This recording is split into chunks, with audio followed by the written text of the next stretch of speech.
Démissionner sans trouver un nouvel emploi, c'est pas forcément une décision impulsive. Mon invité du jour, elle a quitté son poste sans aucune alternative.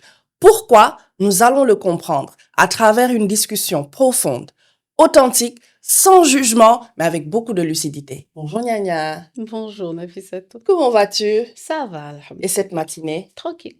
Super. Alors Nya, aujourd'hui, on va discuter d'un sujet dans le cadre donc du développement de la plateforme de Mhm, demande. On essaye de mettre en lumière les points de douleur des mhm. entreprises, Oui. ce qui se passe, qui ne sont pas forcément au courant parce qu'il n'y a pas de radar qui Mhm. surveille.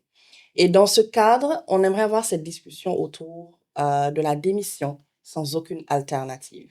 Je pense que c'est quelque chose qui va nourrir un peu la réflexion sur l'importance de mettre en place des outils de mesure, mais surtout de suivi et Mhm. de gestion du bien-être des collaborateurs. Alors, la première question que je vais te poser, c'est quand tu rejoignais cette entreprise, quel est ce sentiment qui t'avait animé et comment, au fur et à mesure, ça a commencé à s'éroder jusqu'à t'amener à prendre cette décision que tu as prise sans aucune alternative? Bah, écoute, Nafissatou, là, tu me ramènes vraiment à une époque sans souci de ma vie. Parce que cette entreprise, c'est dans cette entreprise que j'ai eu principalement toute ma carrière et toute mon expérience professionnelle. Et quand j'étais petite, je voyais des publicités de cette entreprise qui est dans l'agroalimentaire. Et je m'imaginais déjà travailler dedans. Quand je dis vraiment quand j'étais petite, hein, je n'avais pas encore le bac, rien du tout. Et cette envie que j'ai nourrie durant toute ma jeunesse et toute mon enfance m'a suivie jusqu'à ce que j'ai eu à prendre même ce trajectoire-là pour faire ma formation en tant qu'ingénieur agroalimentaire. Et donc, quand je rejoignais, j'étais contente parce que c'était quelque chose, c'est-à-dire, je venais de poser un fondement par rapport à un rêve que j'avais établi vis-à-vis de mon cursus et de mon évolution au sein de cette entreprise. Et c'était très bien. Bon, j'étais jeune, naïve. C'était la période où on se donne à fond pour l'entreprise. On est déjà tellement contente. J'étais déjà tellement contente d'être là-bas. J'imagine, Bah c'est un oui, rêve d'enfant que ah tu oui, as oui, nourri en rejoignant cette entreprise. exactement. Effectivement. Donc j'étais vraiment ouverte à tout. D'ailleurs, j'ai démarré avec cette entreprise, je n'ai pas démarré au Sénégal, j'ai démarré à l'étranger. J'étais jeune, célibataire, sans attache, les parents allaient bien, les frères, tout le monde allait bien. J'avais aucune raison de rester. Et c'était dans un pays qui m'intéressait. Donc je suis partie et j'ai pu faire là-bas 2 ans qui se sont globalement bien passés avant de revenir au Sénégal. Je vois tout cet enthousiasme qui a nourri un rêve d'enfance, on va dire, devenu réalité. Oui. Et là, j'ai envie de te poser une question. À quel moment ça a commencé à changer? Ça a commencé à changer peu de temps après mon retour au Sénégal. Quand je suis revenue au Sénégal, c'était toujours dans la même boîte. Au début, ça allait bien. Je me sentais toujours bien, je me sentais toujours dans mon élément par rapport à je suis dans la boîte où j'ai rêvé de travailler durant tout mon cursus scolaire. Mais il y a eu des moments difficiles. Il y a eu des moments où j'étais en désalignement avec, principalement les besoins de l'entité à cette époque-là. C'était une phase qui a duré, 2-3 ans à peu près. Ah, quand même. Oui, oui, Entre quand tu as commencé à ressentir.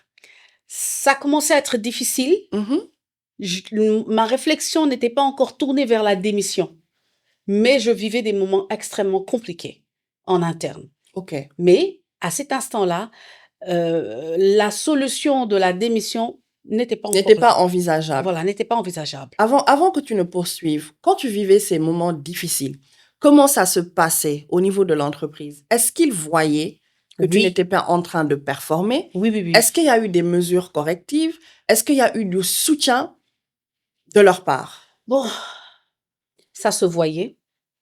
Je pense que tous mes proches collaborateurs savaient que je n'étais pas du tout, comme on dit, j'étais dans la roue là, mais j'étais vers le bas. Et ça se voyait, ça se sentait. Au début, j'avais un peu de soutien, mais après, honnêtement, les mesures qui avaient été prises à l'époque étaient plus de l'ordre du disciplinaire, plutôt que de comment voir pour qu'elle sorte la tête de l'eau et qu'elle puisse reprendre les performances qu'on lui connaissait avant. Ok. Ça, c'était en 2016, c'est ça? C'était entre 2011 et 2013. 2011 et 2013. Oui, OK.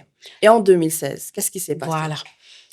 En 2000 en 2013, fin 2013, début 2014, mon supérieur a changé, et là, j'ai pu commencer à rebondir.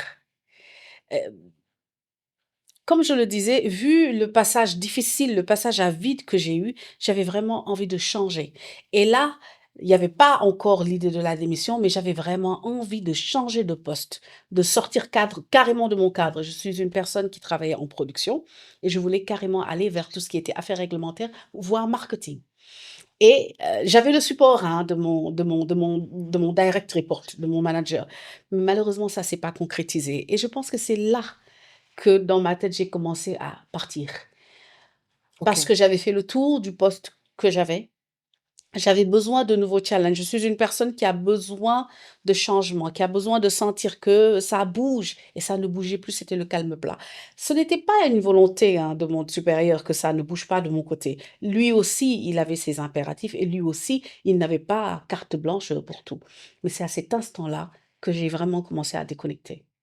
D'accord. Donc ça, c'était en 2016. 2016, tu as eu Mhm. ton déclic. Ouais. Qu'est-ce qui s'est passé entre 2016 et 2019?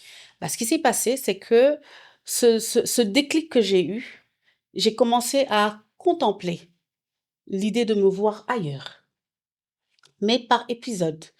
Une fois de temps en temps, je dirais même une fois tous les 6 mois, une fois tous les 3 mois. 2016 est passé, j'ai fait un burn-out en 2016. Carrément? Oui, c'était après mon retour de congé maternité. J'ai fait un burn-out en 2016. Je m'en suis assez bien remise. 2017 était là. 2018, l'année de 2018, là, j'ai commencé réellement à me dire: «Non, il faut que je parte. Il faut que je parte. Je ne me sens plus bien. Je ne me sens plus bien dans ces conditions. Je ne me sens plus bien dans mon poste de travail et surtout, hem, je l'idée que je ne méritais plus mon salaire prenait de plus en plus de place parce que je savais que j'étais capable de faire tellement mieux, mais je n'en avais absolument pas Tu envie. n'avais plus envie. Plus du tout. En fait, tu as commencé un cycle de désengagement. C'est ça.